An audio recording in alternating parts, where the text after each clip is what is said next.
The human foot is an amazing piece of engineering. It is built from 28 bones, 33 joints, 107 ligaments, and 19 muscles.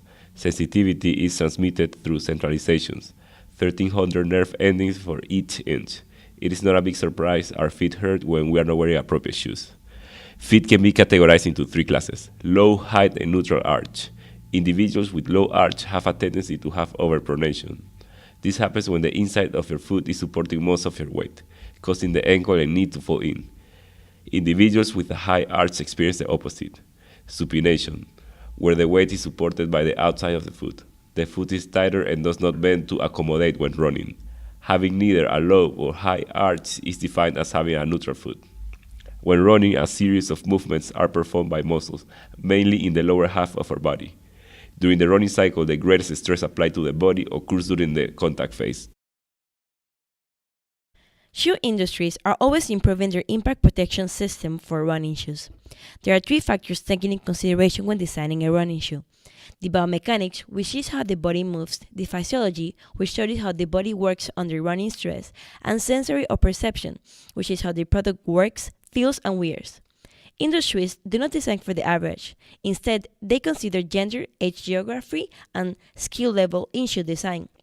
Running shoes are designed to support more than twice your body weight, because that is the result of the impact every time your foot strikes the ground. To protect runners and avoid injuries, it's important to implement cushion system to reduce the shock, redistribute the pressure, protect the feet from the impact, and offer comfort.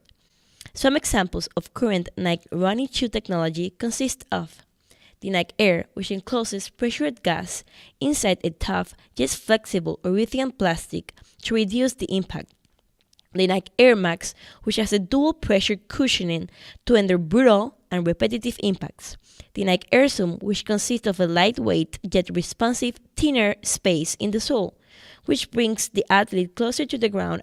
There are two main supports for the sole of the shoe. Neutral shoes have a low cushion and are made for medium arch feet. Stability shoes have a high density material in the arch of the shoe, allow for additional support. They are made for low, medium, and high arch feet. This shoe is suggested for those whose feet overpronate.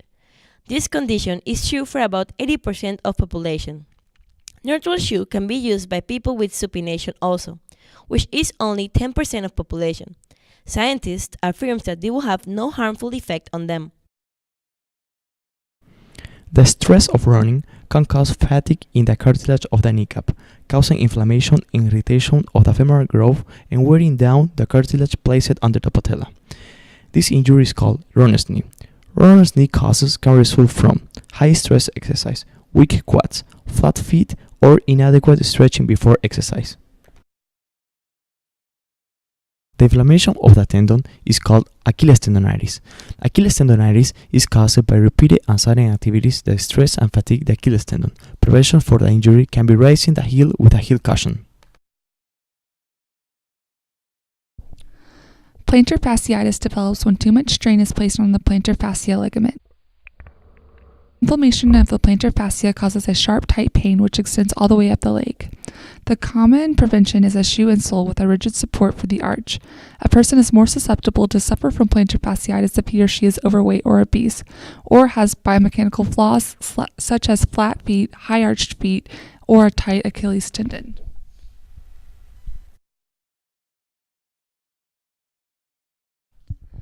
We recommend that everyone gets properly fitted for a shoe. The first step is to measure the length, width, and arc length of the foot.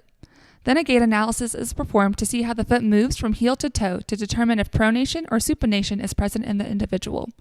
Next, a squat test is performed to see how the foot responds to weight-bearing activity.